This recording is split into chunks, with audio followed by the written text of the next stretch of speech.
ألم يعلموا أن الله يعلم سرهم ونجواهم وأن الله علام الغيوب.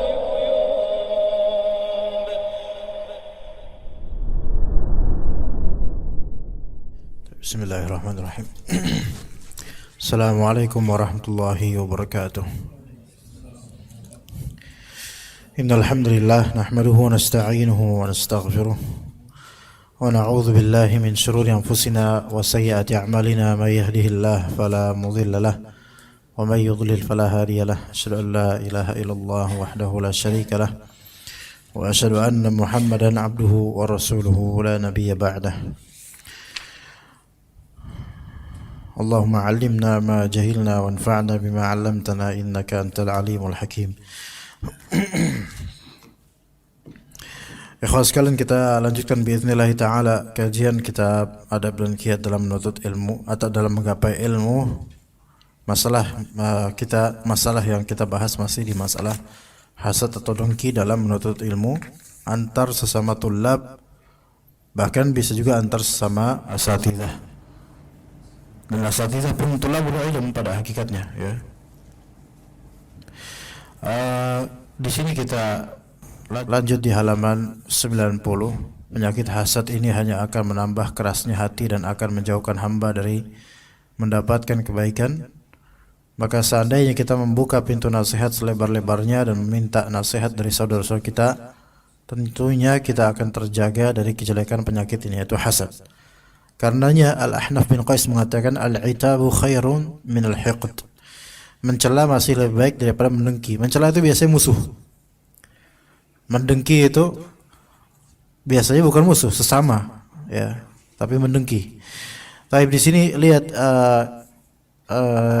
kalimat yang pernah kita bahas, yaitu di halaman 88. Oh, antum nggak ada bukunya, ya? Anak baru ingat, antum nggak punya bukunya.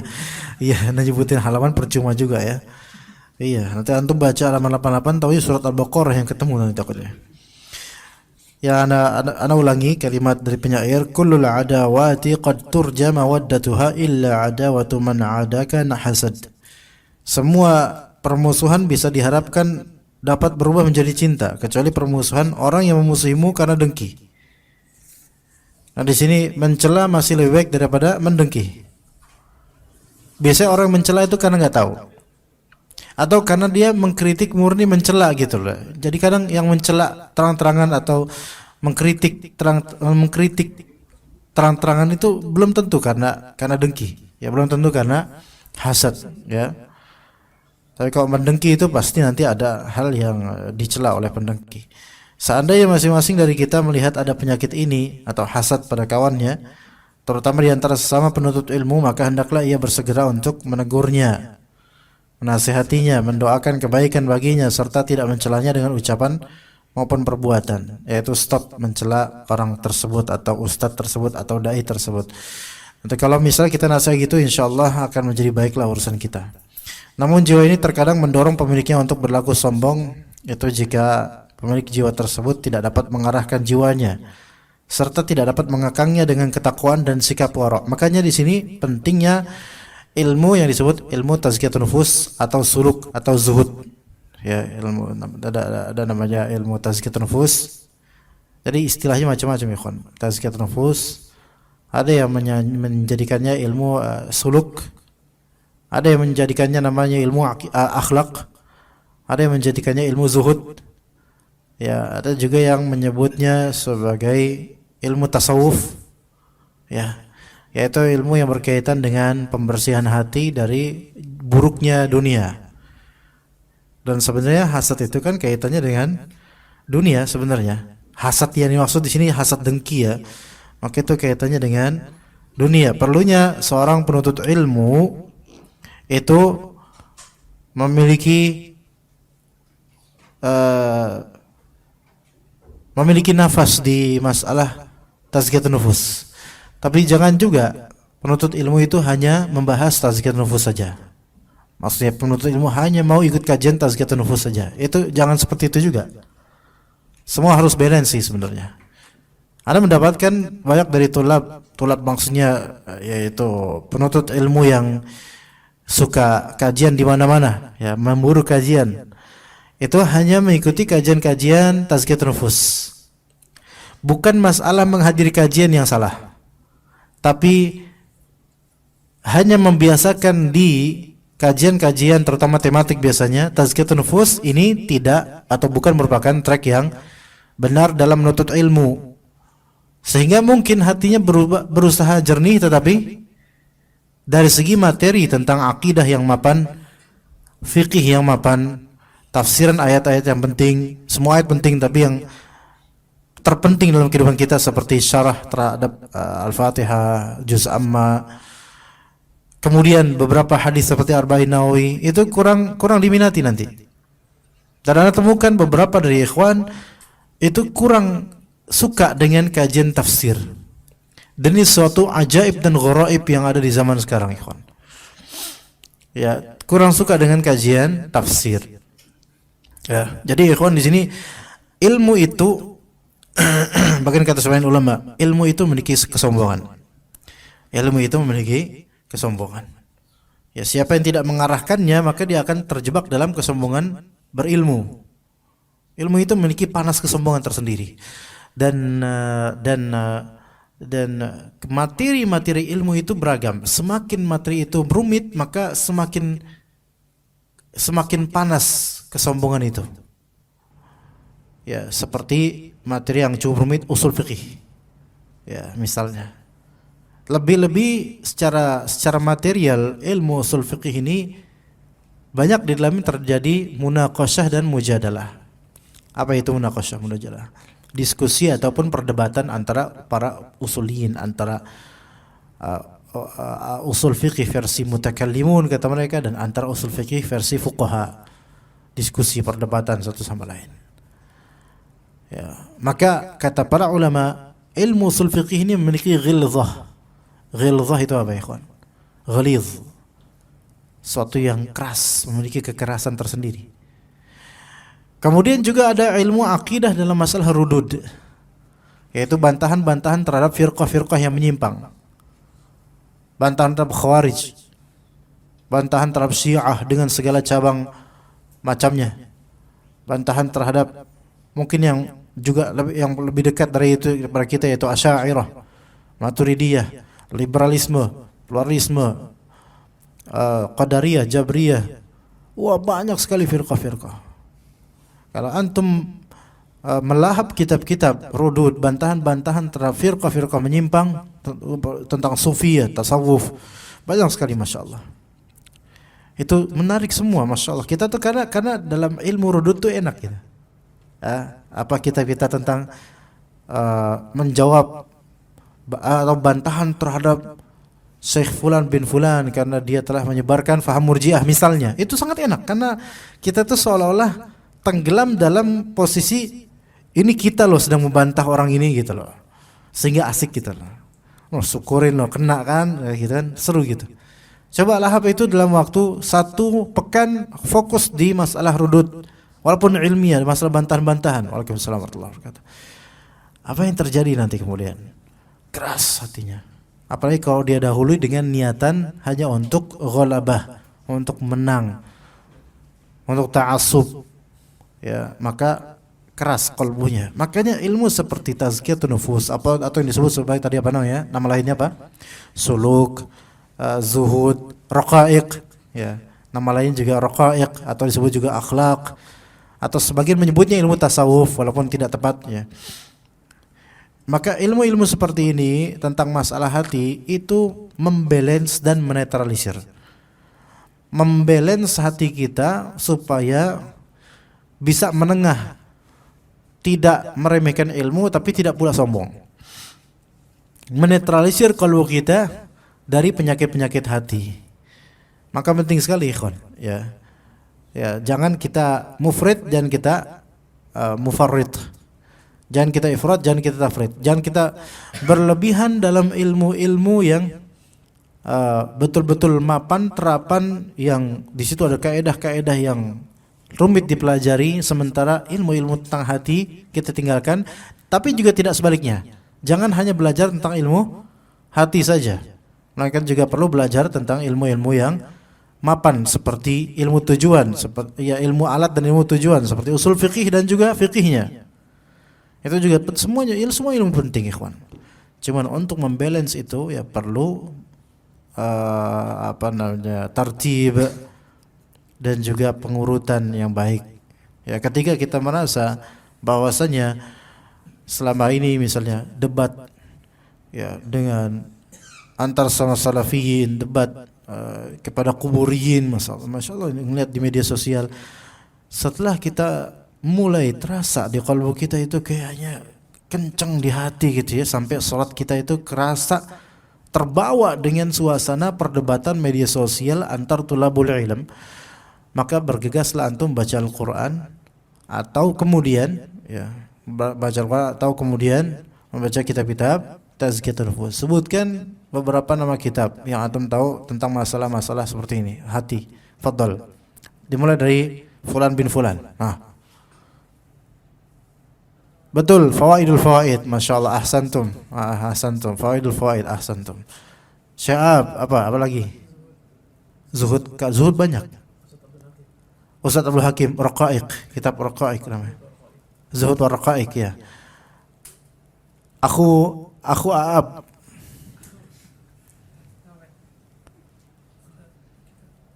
Himpunan Fatma MUI, bukan. Itu enggak.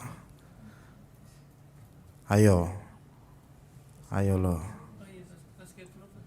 Tazkiyatun nufus karya siapa? Ayo sok. Ayo, pulang dulu ke rumah buat lihat penulisnya. Karya Ahmad Farid. Ada wadawa. Udah selesai antum, udah enggak usah, udah antum kotanya udah selesai. Coba Pak, fadhal. Kitab tentang masalah hati antum tahu? Ya. Usul salasah. Oke lah ya. Ya sedih juga mendengarnya, tapi oke lah. Ya enggak apa-apa. Jazakallah khairan.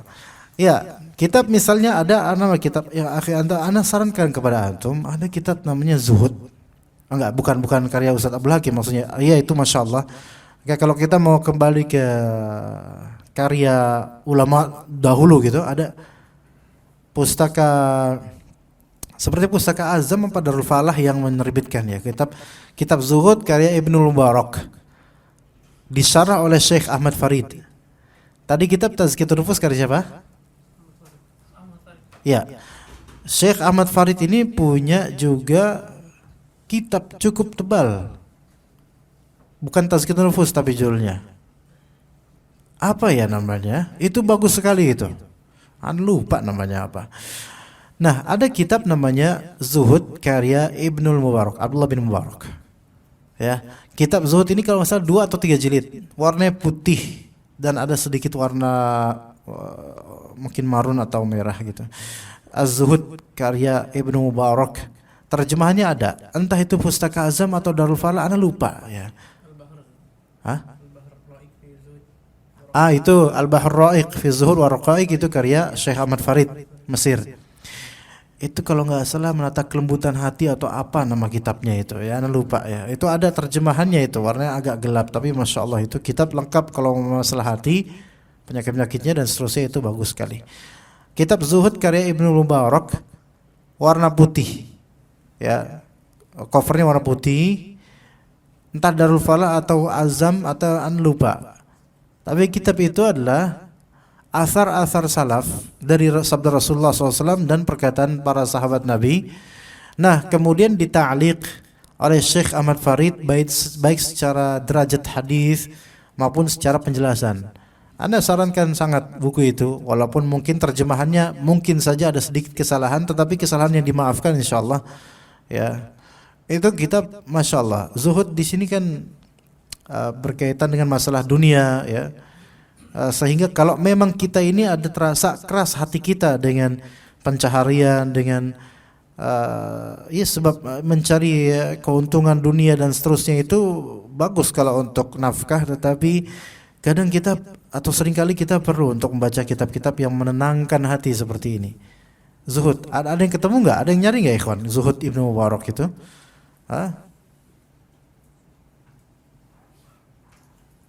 Antum dari tadi megang HP nyari kitabnya atau lagi jualan Syekh? Ana husnudzan dari tadi antum carilah kitabnya. Hah?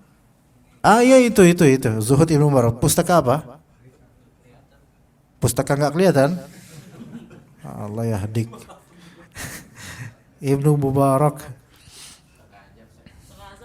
Pustaka Azam ya. Berapa jilid? 3 jilid ah? Iya, itu 3 jilid. Harganya ya segitulah harganya. 547 di Tokyo. Kalau di Anda mungkin 700 mungkin ya. Calo ya. Ya, mungkin Bang Win mungkin tertarik juga nih kayaknya mau mencalokkan ini ya. Ini bagus. Zuhud bagus insyaallah. Hah? Jadi seller iya. Tapi tebal kitabnya, 1 jilidnya tebal itu. Itu asarnya banyak, tapi kemudian di setiap asar, di setiap hadis atau di setiap asar, di setiap perkataan salaf itu dijelaskan.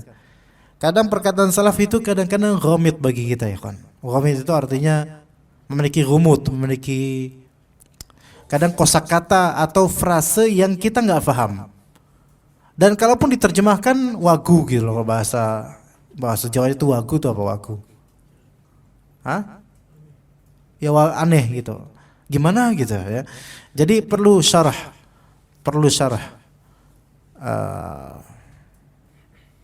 Contohnya.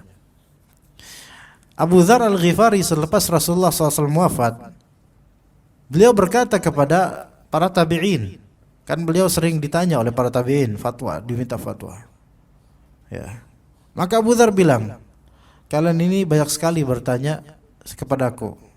Apa yang kalian minta sungguh akan menjadi beban kalian di hari akhir. Coba antum tafsirkan coba. Bisa enggak? Apa yang kalian masa'altum, apa yang kalian minta dariku itu akan menjadi beban untuk kalian di hari akhir. Fadhal. Fadhal. Antum lagi masyaallah. Masyaallah. Ahsanta, benar masyaallah, jazakallah khair, benar. Setiap ilmu yang kita terima itu akan jadi pertanggungjawaban di hari akhir. Oh, masya Allah, luar biasa ini baru murid. Mas Muk, siapa nama antum? Hafiz dari Cilangkap? Dari Wahana. Iya, masya Allah, sama seperti ana, insya Allah. Ya, masya Allah. Jazakallah khair ya Hafiz. Ya, tapi tadi jawabannya benar kan apa yang anda sebutkan? Itu yang antum maksud? Masya Allah. Pikiran kita sama-sama orang Wahana kayak gitu ya, masya Allah. Iya. Taib. Iya, jadi itu. Setiap antum bertanya, setiap antum menimba ilmu, sebenarnya itu beban antum bertambah. Iya. Itu kan perkataan kalau misal kita baca tentang Abu Dzar dari beliau, apa yang kalian tanya kepadaku, sesungguhnya itu beban buat kalian. Kadang kita nggak paham apa artinya kok. Setiap yang kalian tanya menjadi beban buat penanya. Apa Abu Dzar pas ditanya kemudian akan memberikan kisi-kisi atau menjadi misteri atau gimana, tapi ternyata itu maknanya tadi beliau sebutkan. Ya. Begitu ya, kawan. Ya. Coba jadi jiwa kita ini kadang mendorong diri kita nih untuk berlaku sombong, terutama dengan ilmu. Ya, jadi perlu sekali buku-buku untuk menetralisir qalbu kita supaya jernih kembali dari hasad, dari takabur, dari ujub, ya, dari sum'ah dan seterusnya. Tanda-tanda orang yang hasad kita mulai sekarang. Pendahuluan, tanda-tanda ini bisa sedikit dan bisa juga banyak. Tergantung kadar kuat atau lemahnya hasad. Dan saya akan sebutkan sebagian dari tanda-tanda tersebut. Tapi ingat di sini hasad yang dimaksud hasad yang negatif. Bukan hasad yang disebut ghibthah yang dianjurkan. Ya. Saya batasi mana ini? Maka bagi siapapun yang melihat tanda-tanda ini pada dirinya, hendaknya dia berupaya untuk melepaskan diri darinya. Saya batasi tanda-tanda ini hanya pada tanda-tanda yang berkaitan dengan sesama ahli ilmu, karena konteksnya kita sedang berbicara tentang tulabul ilm. Sungguh telah banyak di antara para ulama yang telah membahas secara panjang lebar tentang penyakit ini, dan pembahasan mereka tersebut telah banyak tersebar di berbagai buku. Bahkan sebagian mereka mengkhususkan tentang pembahasan masalah ini dalam satu buku. Contohnya Dham al-Baghi karya Ibnu Abi Dunya. Ibnu Abi Dunya ini ulama era berapa ya? Kalau nggak salah 4 Hijriah atau 5 Hijriah ya. Al-Muhim Ibnu Abi Dunya ini termasuk ahlul hadis yang beliau punya thariqah yang khassah dalam mentaklif kitab, punya cara yang khusus dalam menulis kitab. Apa caranya? Beliau ini punya kitab banyak sekali secara mufrad, yaitu satu kitab membahas satu tema. Contohnya ini Dhammul Baghi. Contohnya lagi ada kitab namanya sangat baik Islahul Mal namanya. Dan banyak sekali kitab tentang masalah-masalah tema-tema satu. Satu tema itu isinya semua ratusan dari athar termasuk hadis dan athar salaf.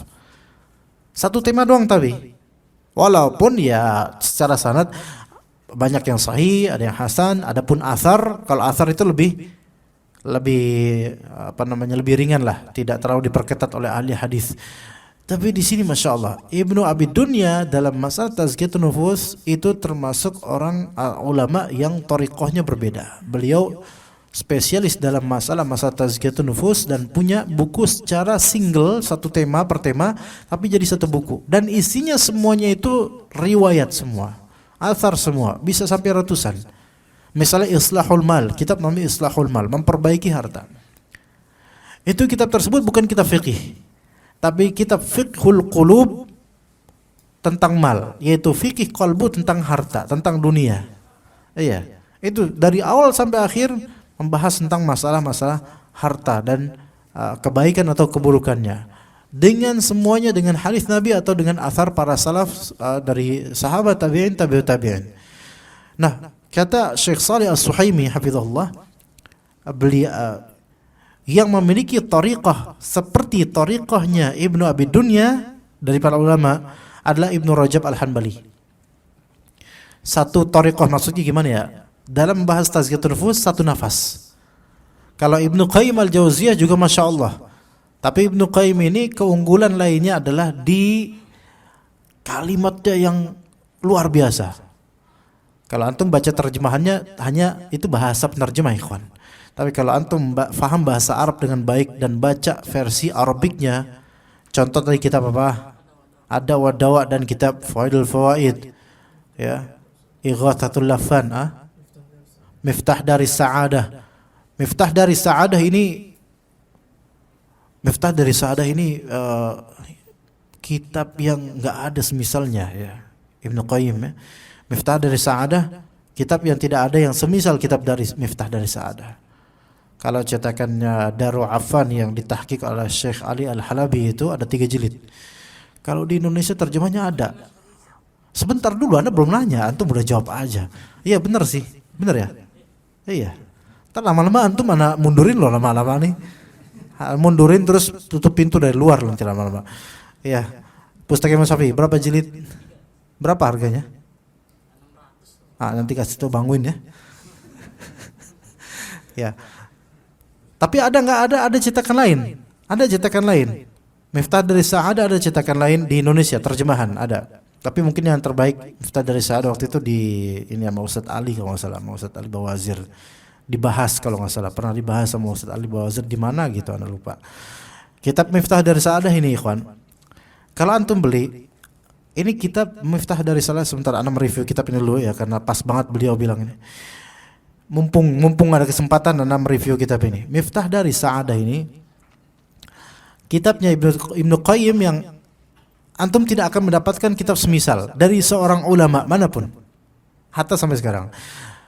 Di cetakan yang Anda punya, cetakan Darul Affan ya, tahqiqnya Syekh Ali Al-Halabi rahimahullah, itu 3 jilid ya. Jilid pertama itu dari awal sampai akhir ratusan halaman membahas tentang ilmu syar'i, membahas tentang fadilah ilmu, keutamaannya, motivasi orang. Sehingga kalau antum baca dari ratusan, mungkin berapa ratus pertama dari Miftah dari Sa'adah, itu membuat antum tuh untuk menuntut ilmu semangat banget, yakin. Coba ada kok terjemahan bukunya ada terjemahannya dijual di mana-mana.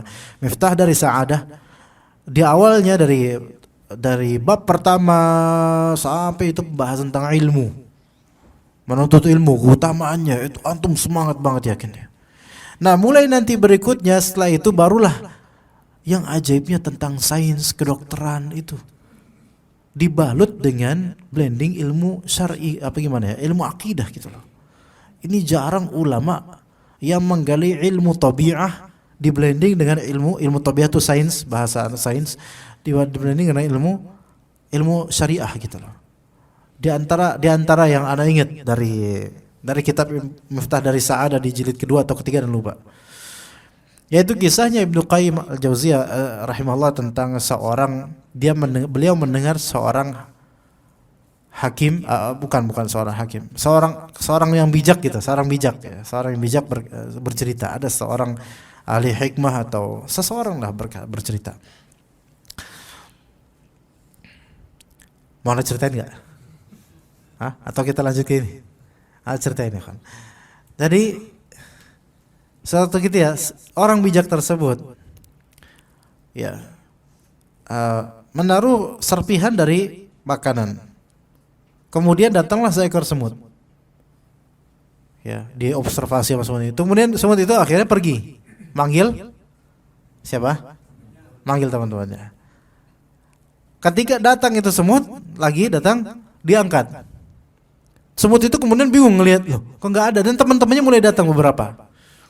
Akhirnya nggak jadi kan, teman-temannya merasa mana gitu kan, mereka pulang. Semut itu pun kemudian bingung, ya bingungnya, tapi ya bingungnya ala semut ya, nggak ada bingung kemudian semut kayak gini-gini garu-garu kepala nggak. Nah ditaruh lagi di semut yang itu, semut yang tadi yang pertama itu. Maka semut yang pertama lihat, lah ini ada, ya kemudian dia pergi lagi memanggil teman-temannya. Ketika mereka datang, diangkat lagi sama si ahli bijak, yaitu ini sebenarnya nggak bijak ya. Ya, ini prank, namanya prank ya. Jadi prank udah ada sejak abad ke-7 Hijriah ikhwan, ya. Semut yang diprank. Nah, kemudian akhirnya apa? Dia angkat lagi-lagi semut itu, mereka merasa ditipu gitu kan. Mereka pulang, kemudian tertinggallah satu semut yang keheranan. Dideketin lagi sama itu, ditaruh lagi barangnya. Lah ini ada. Akhirnya manggil lagi dia. Ketiga kalinya mereka datang, diangkat lagi. Kemudian nggak ada lagi, akhirnya semut-semut yang banyak itu mereka langsung mengelingkar dan mengepung semut yang tadi mereka sangka penipu, terus mereka potong-potong itu kaki tangannya. Ahli bijak dari mana? Ya, nggak, maksudnya di sini adalah Ibnu Qayyim al-Jauziyah memberikan syahid dari tabi'ah. Tabi'ah itu nature, nature. Dari tingkah nature, tingkah apa, alam, ya alam. Bukan alam dangdut metal, bukan, alam tabiah, ya. Dari alam ini ada hal yang bisa kita pelajari, bahwasannya sampai binatang seperti semut pun itu sangat menghargai kejujuran dan sangat tidak suka dengan kedustaan. Itu di kitab Miftah Dar Sa'adah. Antum cari aja. Ya, beli, tapi yang sebelumnya beli ya. Lihat, atau yang punya bukunya bisa pinjem lah ya. Kalau nggak punya modal, pinjem lah, nggak apa-apa. Kemudian cari kisah itu, ketemu insya Allah. Nggak tahu halaman berapa. Ya itu insya Allah membaca kitab itu membuat antum senang sekali insya Allah. Baik. Mana ya sebentar kita bilang. Ya Ibnu Abid Dunya, ya beliau punya satu buku namanya Dzam al-Baghi, tentang hasad dan semisalnya. Ya. Cuman qadarullah di Indonesia ini kitab-kitabnya Ibnu Abid Dunya sangat minim, diterjemahkan minim. Bahkan dibahas oleh ustaz-ustaz kita minim, sejujurnya minim sekali. Ya. Belum ada yang membahas khusus kitab-kitabnya Ibnu Abid Dunya. Memang sih di beberapa sanadnya ada mungkin beberapa sanad yang memang lemah. Tapi ikhwan, para ulama ahli hadis ketika mereka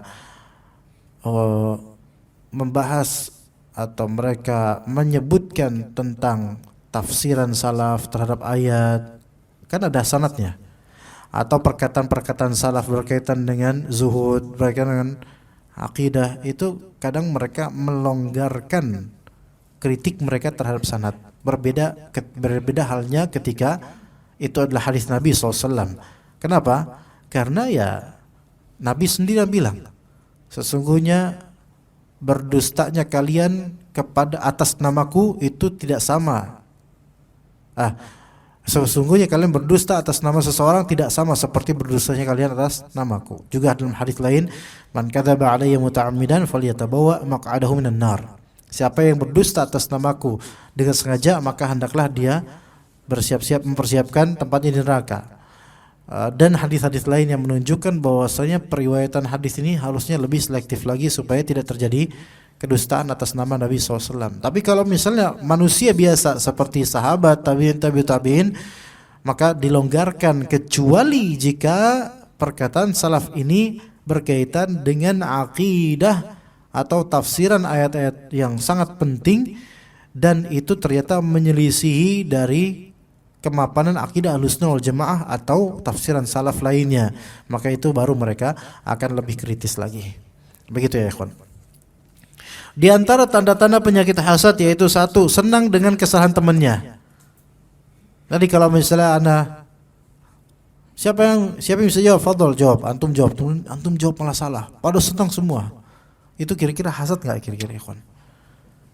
Kok itu kayaknya bukan hasad, emang pengen ngejek aja teman-teman kok itu mah ya. Belum tentu hasad ya, tapi ini lihat penjelasannya. Kesalahan teman itu lebih besar daripada kesalahan selain teman. Kalimatnya Masya Allah, pahami baik-baik. Benar gak? Nah, kesalahan teman itu lebih besar daripada kesalahan selain teman. Gimana paham? Paham gak ya? Cukup dalam loh kalimat ini. Kena gitu loh. Kesalahan teman itu lebih besar daripada kesalahan yang bukan teman.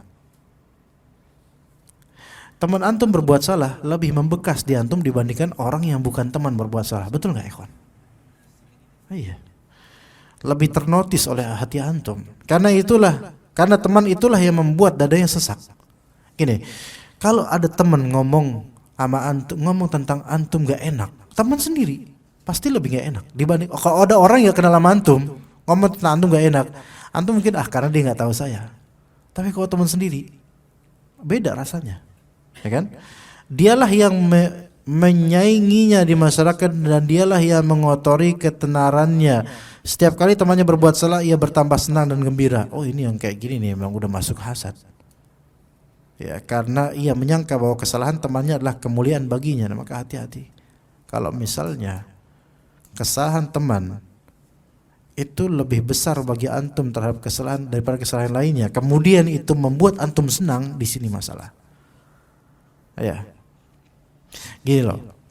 Di majelis ini ada di antara kita yang saling kenal dan ada yang tidak. Oke? Nah, kalau di antara kita nih yang saling kenal ada yang salah dan antum senang dengan dia salah, supaya dia salah antum senang itu. Oke, sekarang bandingkan dengan orang yang tidak antum kenal di majelis ini. Dia salah, biasa aja. Faham maksudnya ikhwan? Kalau dia teman antum, dia salah dalam menjawab atau salah sikap atau gimana, dan antum senang ketika dia salah. Ya, lebih antum perhatikan kesalahan dia dibandingkan kesalahan teman ya, atau kesalahan orang yang bukan teman yang antum kenal. Ada sesuatu berarti. Ada sesuatu. Ya. Kadang-kadang hasad itu kita baru sadari di poin ini kadang-kadang. Baru sadari kapan waktu baru kita sadari ternyata selama ini saya hasad. Ini sebentar lagi kita azan insyaallah ya. Tidak ada yang selamat dari tanda ini kecuali sedikit. Boleh jadi semua dari kita ada. Cuman sekali lagi sebagaimana kata Syekhul Islam Ibnu Taimiyah, orang yang mulia adalah orang yang menyembunyikan hasad dan berusaha yang menutupinya. Orang yang tercela adalah orang yang menampakkannya, ya. Karena hasad itu adalah urusan hati yang hanya Allah Ta'ala yang mengetahuinya dan orang yang bersangkutan. Jika sifat ini ada pada salah seorang dari kita, maka bersegeralah menghilangkannya dan bertaubatlah. Ya gitu. Bertaubatlah kalau kita melihat ada teman kita yang salah. Sekarang ikhwan, kalau ada ranking 1 di kelas, paling pinter, walaupun bukan ranking 1 lah, paling pinter atau paling aktif atau paling lah, pokoknya number 1 lah. Ketika dia salah sekali, lebih banyak diperhatikan sama orang begitu. Itu hasad. Tidak ada hasad. Orang senang ketika dia salah. Ya, orang senang ketika dia salah. Sekarang asatidzah kibar kita, ikhwan. Kibar baik dari segi keterkenalan atau usia, pokoknya al-muhim yang ilmunya tinggi atau yang terkenal sekali. Ketika beliau salah sekali, itu lebih ternotis oleh banyak orang dibandingkan yang mungkin gak kibar ustadznya. Faham gak maksudnya, ikhwan? Lebih ternotis dan lebih banyak di-share dan lebih banyak dibicarakan oleh kita. Paham? Ini mungkin ada sesuatu di sini. Ya, ada sesuatu, entah kebencian, hasad atau apa. Dan kita senang beliau salah. Kenapa antum? Anak kan nggak marahin antum kok kaget sendiri.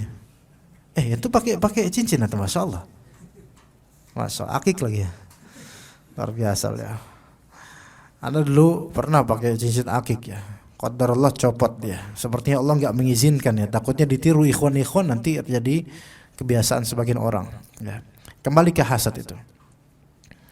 Jadi semakin tinggi kata mereka, semakin kencang tiupannya. Ya.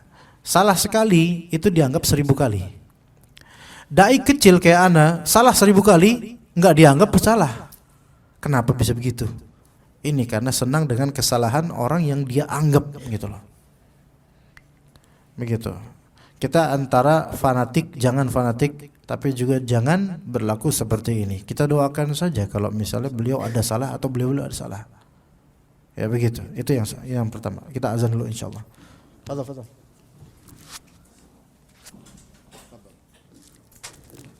Baik, kita lanjut insyaallah. Yang kedua, senang dengan ketidakhadiran temannya. Anda melihat dua orang teman berkumpul dan berbagi cerita. Masing-masing memiliki kelebihan dalam ilmu. Jika salah seorang dari keduanya tidak menghadiri majelis sehingga ia sendirian di majelis itu, ia akan menguasai sebagian temannya lalu merasa senang dengan ketidakhadiran temannya itu. Karena dengan ketidakhadirannya ia menyangka derajatnya akan lebih tinggi daripada temannya itu dan mempunyai kedudukan lebih. Bisa dipahami atau tidak kalimat-kalimat ini, ikhwah? Antum paham enggak? Anda ulangi ya. Sedang dengan ketidakhadiran temannya. Anda memiliki dua orang teman berkumpul dan berbagi cerita. Dua orang teman berkumpul dan berbagi cerita. Masing-masing dari duanya itu memiliki kelebihan dalam ilmu.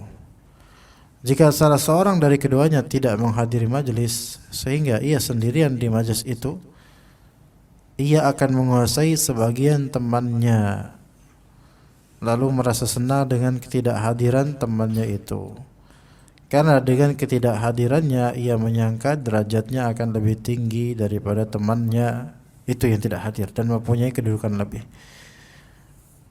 Antum apa yang antum pahami tolong diberitahu ke Al-Fadhal. Dua orang ini masalan, masalan di sini siapa misalnya? Masalan.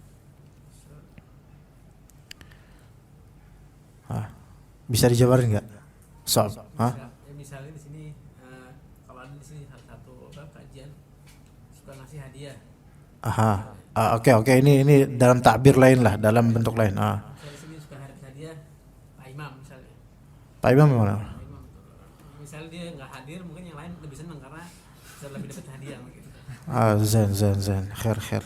Kayaknya banyak, kalau antum nggak hadir banyak yang senang kayaknya. Antum cepat paham ini mungkin karena antum ngerasain jangan-jangan ini. Oke. Itu format lain, apa bentuk gambaran lain ya? Taib. Bisa. Itu lebih realistis kalau di majelis Indonesia lebih realistis seperti itu. Jadi ketika fulan itu tidak hadir, maka ada yang senang. Karena dia bisa pansos ya. Ya, bisa menempatkan dirinya itu di tempatnya fulan gitu loh. Gitu. Ya misal tadi Syekh Imam ya Mas Bro ya. Biasa beliau menjawab ya. Tapi siapa yang bisa menjawab ini? Ustaz. Jawabnya benar. pekan depan gitu lagi, masya Allah antum paling masya Allah mutamayyiz, dan juga ikhwan lainnya. Tapi misalnya salah seorang dari antum hasad terhadap beliau, ketika beliau nggak masuk, ini yang hasad ini menepati posisi beliau. Ayo siapa yang bisa jawab? Orang ini kemudian apa? Anda Ustaz. Ya, karena apa? Nggak ada beliau, nggak ada saingan, maka alhamdulillah Anda bisa nggak Anda udah nggak ada lagi saingan dari dia gitu loh. Ya seperti yang tadi, model seperti itu. Ini ya sebenarnya kurang sehat sih sebenarnya. Sebaiknya kan bersama-sama sebaiknya. Ya, sebaiknya semuanya bersama-sama. Taib yang ketiga, senang dan merasa puas jika temannya dicela. Bahkan ia tidak berusaha mencegah orang yang ghibah atau orang yang mencela temannya itu, sekalipun hal ini tidak menguntungkannya. Tidak diragukan lagi ini adalah perbuatan haram. Karena menggunjing seorang muslim pada umumnya tidak boleh, terutama bagi penuntut ilmu. Karena seorang penuntut ilmu itu bermanfaat bagi orang lain, bukan memblokir atau bukan menutup manfaat orang lain. Ya, penuntut ilmu itu bermanfaat bagi orang lain dan tidak menutup manfaat dari sesama penuntut ilmu terhadap lainnya. Ya. Jadi hati-hati kalau misalnya kita senang atau merasa puas kalau teman kita dicela. Yang keempat, menjelekkan temannya apabila ia ditanya tentangnya. Menjelekkan temannya kalau dia ditanya tentang temannya itu.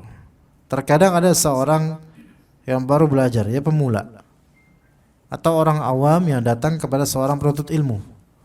Kemudian dia bertanya tentang seorang penuntut ilmu yang lainnya karena ada suatu keperluan dengannya.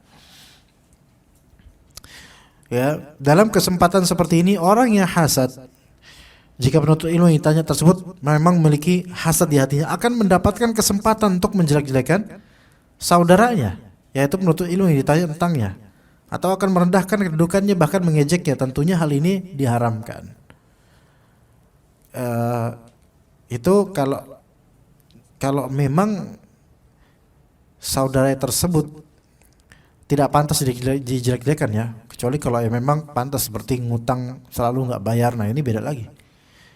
Ada beberapa konteks yang sama sekali bukan hasad dalam hal ini, seperti termasuk nahi munkar dan atau ghibah yang diperbolehkan demi maslahat. Contohnya masalah bertanya tentang jodoh, ya. Misalnya ada akhwat bertanya pada antum, akhi, antum tahu nggak akh fulan yang jomblo sih siapa? Nggak usah, nanti kesian, nanti tambah, karena depan anak udah jomblo ini. Akhi antum tahu nggak tentang akh fulan? Oh iya, dia semajlis dengan ana. Ini ana dilamar oleh akh fulan ini. Menurut antum gimana tentang akh fulan? Maka dalam konteks ini antum boleh menyebutkan kebaikannya, tapi jika antum tahu keburukannya yang bisa berefek pada pernikahan saja, ya, berefek pada pernikahan, oke? Itu boleh antum jabarkan, bahkan kadang bisa menjadi wajib. Ya, misalnya, oh dia temperamental, ya, itu sebagaimana yang Rasulullah SAW sebutkan tentang seorang sahabat yang ketika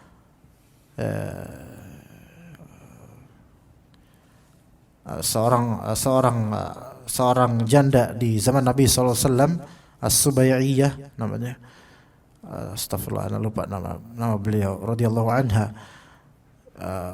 astagfirullah, Fatimah binti Qais, Fatimah binti Abi Hubaisy namanya. Abi Hubaisy itu Qais, ya. Fatimah binti Qais, ya. Rasulullah SAW, Fatimah ini kemudian melaporkan bahwasanya setelah masa iddah ini ada dua yang mengkhidbahnya, yaitu Muawiyah bin Abi Sufyan dan satunya lagi musta'an, lupa satunya, Abu Jaham, ya. Abu Jaham ini keras orangnya, sementara Muawiyah bahasa kita bokeh, ya. Ini Rasulullah sebutkan, jangan nama itu. Ya, satunya keras dan satunya bokeh. Ini boleh.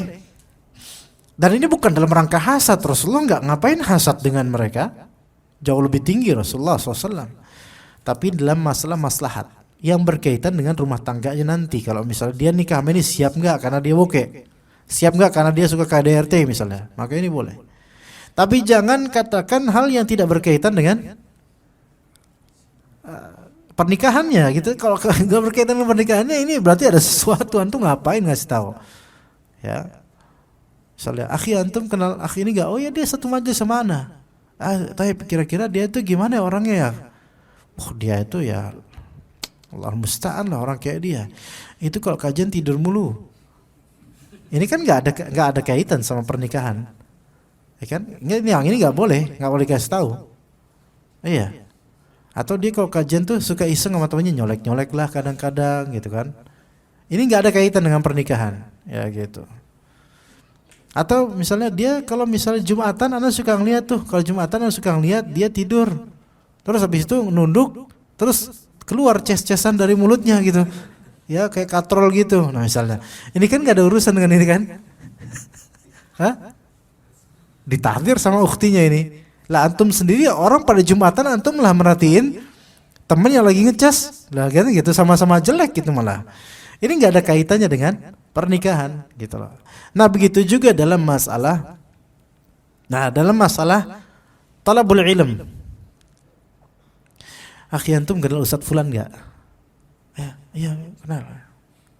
Kira-kira gimana? Ana layak nggak nuntut ilmu sama beliau? Nah ini ujian ini besar. Ini dilematis nih, antum mau jawab enggak, takut di screenshot ya. Mau jawab iya, antum pengen bilang enggak, nah gimana tuh, ya kan? Nah tapi kalau misalnya antum menemukan alasan orang ini tidak layak diambil ilmunya dan alasan antum syar'i secara manhaj ini dari baik manhaj secara manhaj salaf atau dalam manhaj menuntut ilmunya dia, maka boleh antum bilang afwan ana enggak kenal beliau gitu. Ingat para ulama ketika mengatakan ana tidak kenal beliau itu bukan berarti tidak kenal namanya, bukan. Tapi afwan ana tidak pernah bertemu dengan beliau itu maksudnya. Jadi ana enggak tahu beliau ini syekh siapa atau apa manhajnya atau apa, nah itu arti tidak kenal. Itu bahasa ulama. Jadi ketika ditanya tentang seseorang, maka bagaimana antum menjawab? Dilihat hati antum. Kalau antum pengen mencelaknya saja, berarti ada sesuatu di hati antum. Kalau pengen mencelaknya saja, ada tafsir, ada rinci. Kalau memang orang itu memang tercela, ya, sehingga yang antum ingat hanyalah keburukannya, karena memang cuma keburukan yang dia tampakkan, maka ini mungkin bukan hasad. Ya, apalagi kalau keburukan tersebut sifatnya muta'addi, menzalimi orang. Ya, maka ini kadang-kadang diperbolehkan, bahkan disyaratkan untuk kita sebutkan. Seperti misalnya fulan suka ngutang tapi nggak bayar-bayar. Ada di antara ikhwan kayak gitu. Suka ngutang nggak bayar-bayar. Suka ngambil dagangan untuk dijualkan tetapi hilang kabarnya kemudian. Itu ada juga yang kayak gitu. Suka minta donasi tapi nggak amanah. Ini banyak. Ya. Kenapa antum diam semua? Hah? Ini banyak kok. Anda pas yang ketiga yang minta donasi tapi nggak amanah kok antum langsung kayak diem kayak seolah-olah Anda nuding antum. Enggak. Antum boleh ngerasa, boleh, tapi jangan menampakkan gitulah. Iya. Iya. Nggak amanah. Hati-hati. Nah yang seperti ini kalau kita temukan orang-orang yang tidak amanah ini, kita boleh bilang, akhi antum jangan donasi ke dia, jangan. Dia ini nggak amanah. Tahu dari mana antum dukun ya? Bukan, anak temannya dukun, anak pesulap merah, bilang gitu aja. Lagian sih, dibilangin nggak percaya antum. Ini fulan ini masya Allah, ini fulan ini la haula, ini udah masyhur di kalangan ikhwan. Dia tuh kalau ngutang nggak pernah bayar. Kalau ini deket sama orang berduit, deket kemudian diporotin orang itu. Itu udah populer akhi. Anak nggak percaya sama antum. Akhirnya kena akhirnya. Antum nggak ngomong dulu kalau bisa baru kan udah ngomong dari dulu nah gitu. Itu karena terjadi di antara ikhwan kita. Iya. ada di salah satu masjid ikhwan, dan Anda diperbolehkan untuk menyebut ya, salah satu bapak masjid hijau misalnya, itu sampai motornya diambil itu, motornya dan apa benda lainnya, HP-nya itu. Jadi selama setahun beliau bilang ke Ana, cerita, Ana setahun temenan sama dia, orang ini tuh rajin ikut pengajian dari setahun yang lalu di Masjid Hijau. Masjid Hijau, tahu Masjid Hijau? Itu setahun itu deket sama Ana kata dia, sampai suka ke rumah, udah kayak saudaraan kita. Tiba-tiba suatu pagi dia bilang, Pak minjem motor Pak, karena udah kayak deket banget, dia minjem motor, dikasih kuncinya, minjem HP Pak, dikasih HP-nya. Ini bapak yang kita sebut ini, beliau terlalu baik, terlalu polos orangnya, emang polos, baik dan enak gitu orangnya. Iya. Dan istrinya 3 ikhwan. Iya. Orang semakin banyak istrinya itu semakin polos insyaallah. Iya, nggak seperti antum ikhwan. Nah kemudian kenapa bisa seperti itu? Ternyata orang ini memang dempetin bapak-bapak ini selama setahun mempelajarinya sampai bisa berhasil mencuri motor barunya dan juga handphonenya. Itu sampai disiarkan ini foto orang ini. Ya yang seperti ini nggak apa-apa. Ya tapi sampai sekarang nggak ketahuan orangnya apa. Mungkin udah berubah wajahnya mungkin ya. Itu ada di antaranya seperti itu, ada seperti itu ikhwan. Ya. Luar biasa itu gigihnya orang itu sampai dempetin setahun supaya bisa dapetin motornya, masya Allah. Taib, hatinya yang kelima, mungkin ini terakhir insya Allah. Hatinya terasa sedikit sakit dan dadanya terasa sempit jika ada pertanyaan dilontarkan kepada orang lain atau temannya ditanya sementara dia ada. Coba ada ulang ya. Hatinya terasa sedikit sakit dan dadanya terasa sempit jika ada pertanyaan dilontarkan kepada orang lain atau temannya yang ditanya sementara dia ada. Gimana? Paham nggak? Anda di sini ada. Terkadang 2 atau 3 teman dari kalangan penuntut ilmu berkumpul dalam satu majelis nih. Lalu salah satu dari mereka diminta untuk berbicara atau ditanya tentang suatu permasalahan. Maka orang yang memiliki sifat hasad di hatinya akan merasa bahwa ia ditimpa sesuatu yang sangat menyakitkan dalam dirinya. Ia berpura-pura melakukan sesuatu untuk menampakkan ketidakpeduliannya. Karena pertanyaan yang diarahkan kepada temannya menurutnya adalah musibah yang paling besar yang menimpanya. Gini. Nih. Gambarnya gini, ikhwan. Enggak ana jadi korban sekarang deh ya. Nih, ana jadi korban contoh ya. Supaya antum paham. Ya, demi antum ikhwan, ya. Ada ustadz. Ada lagi ngumpul sama ustadz fulan sama ustadz fulan. Kita sepantaran. Ana enggak ngomong ini ana ustadz dan ini ana guru ana ustadz fulan. Dan ini Syekh fulan, ini ustadz kibar. Ana enggak ngomong gitu. Enggak, ini ustadz seusia. Ini ustadz seusia ana, ini ustadz sepantaran lah. Maksudnya dengan usia dan mungkin keilmuan yang semisal gitu. Nah, kemudian antum datang. Ya. Ana enggak mau jadi korban lah. Antum datang kemudian antum nanya ke ana, Ustadz Hasan, afwan Ustadz. Ana mau nanya Ustadz. 2 ustadz di samping ini mengacukan pandangnya kemudian. Kenapa dia yang ditanya? Nah ini orang ini pada hasad sama ana.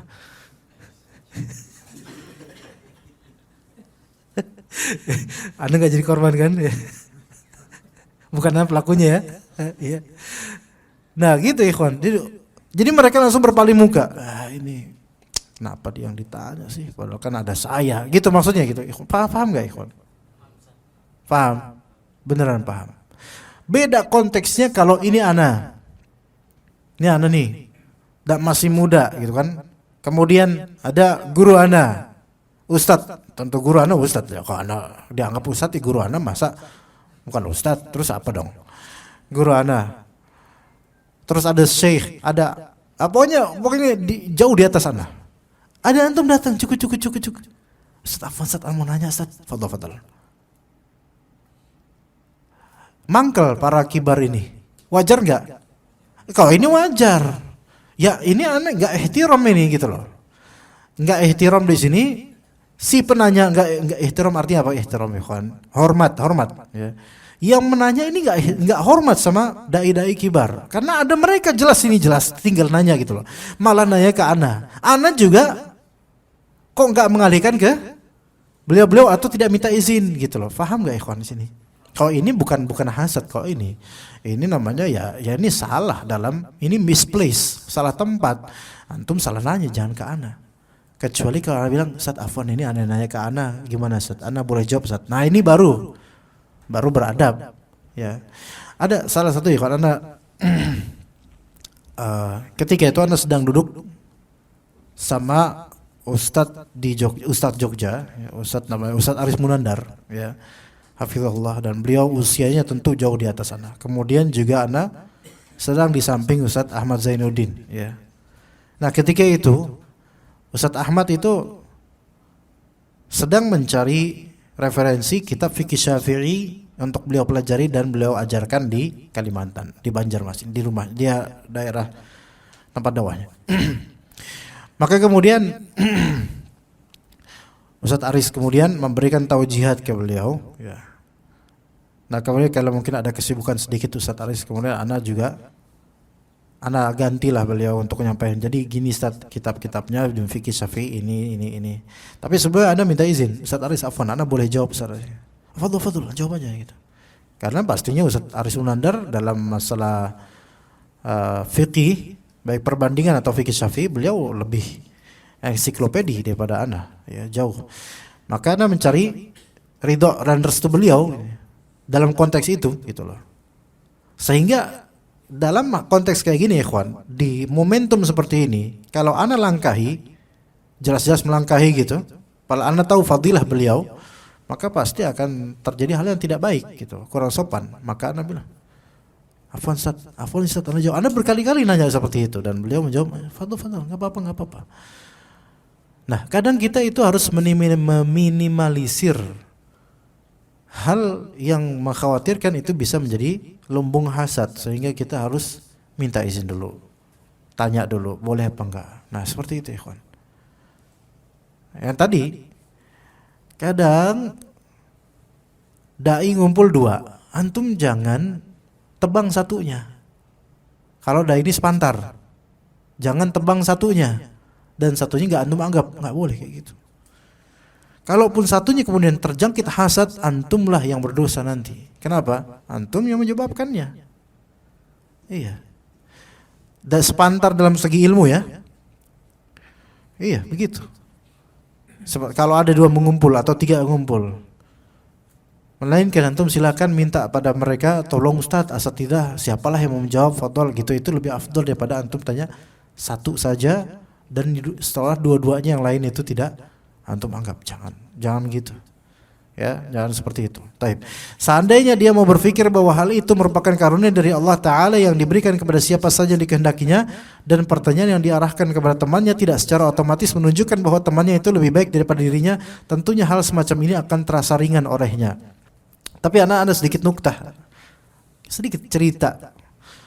Ana memang ada rasa mangkel, tapi mangkelnya ana ini ajaib, bukan karena mangkel, tapi ana memang enggak mau seperti itu. Enggak mau diperlakukan seperti orang itu, seperti ustadz itu. Suatu ketika ana ikut daurah orang-orang kaya. Ada orang-orang kaya yang sebenarnya namanya itu terlalu kasar ya, tapi emang itu intinya. Isinya orang tajir semua. Ada salah satu asatidzah yang masya Allah populer, hafizahullah. Kita duduk bareng di restoran hotel tersebut, masya Allah. Makan, ana dengan Ustadz Fulan, ana gak mau nyebut sama sekali. Beliau gak bersalah dalam konteks ini, insya Allah, mudah-mudahan. Semoga Allah maafkan beliau dan ana. Beliau populer, masya Allah. Ya. Nah kemudian, karena saking populernya, semua orang restoran, semua karyawan, semua karyawan restoran itu minta foto sama beliau. Bahkan sampai akhwatnya, walaupun jilbaban, minta foto sama beliau. Beliau mensyaratkan boleh difoto, tapi kalau akhwat nggak boleh akhwat saja, melainkan bareng-bareng. Ana sebenarnya mengingkari hal ini, sebenarnya sangat mengingkari. baik sama akhwatnya atau sama ikhwannya, sama pegawainya dan seterusnya. Tapi emang orang awam kan kalau kita ini ya susah juga ya. Ajaibnya yang diajak berfoto beliau doang sama mereka. Anda enggak. Anda mangkal banget itu. Ini kurang ajar ini. Belum tahu mereka siapa Anda. Iya. Iya, korban. Iya. Lah kalau tapi anda enggak mau, dalam artian bukan di sisi itunya. Ini kok kenapa dia aja yang dianggap itu kayak gitu. Ajaib itu. Aja karena keterkenalan mereka kenal, akhirnya minta foto. Akhirnya berpose lah itu mereka. Anda cuma ngeliatin nih. Kurang ajar. Kenapa bukan Anda gitu kan. Anda nggak tahu ini hasad atau apa ya. Tapi kalau dipikir-pikir, Anda emang nggak mau. Nauzubillah min dzalik. Nggak mau Anda dipose-posekan begitu sama nanti sama kitchen apa namanya kokinya foto, terus ada yang kayak gini sama Ustadz. Terus ada juga akhwat juga nama ikhwan juga, kemudian akhwat-akhwatnya berpose. Itu Anda nggak mau itu.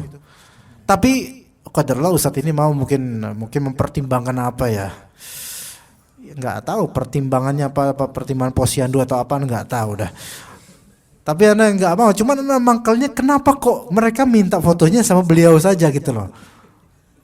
Iya, mungkin memang karena jenggotnya beliau lebih panjang mungkin ya, wallah. Tapi sampai sekarang naudzubillah min dzalik ya. Alhamdulillah nggak ada di antara ikhwan akhwat minta, Ustaz foto bareng Ustaz. Alhamdulillah nggak. Ya, jadi Allah alam apakah ini hasad atau kalau misalnya ini hasad, semoga Allah maafkan Ana. Kalau ini bukan hasad, Ana berharap ini bukan hasad karena secara hati Ana enggak mau sebenarnya untuk diperlakukan seperti itu, seperti artis, dan itu fitnah yang sangat besar ya, fitnah yang sangat besar. Ustaz, itu fitnah menurunkan muruah ya sebenarnya. Nauzubillah min dzalik.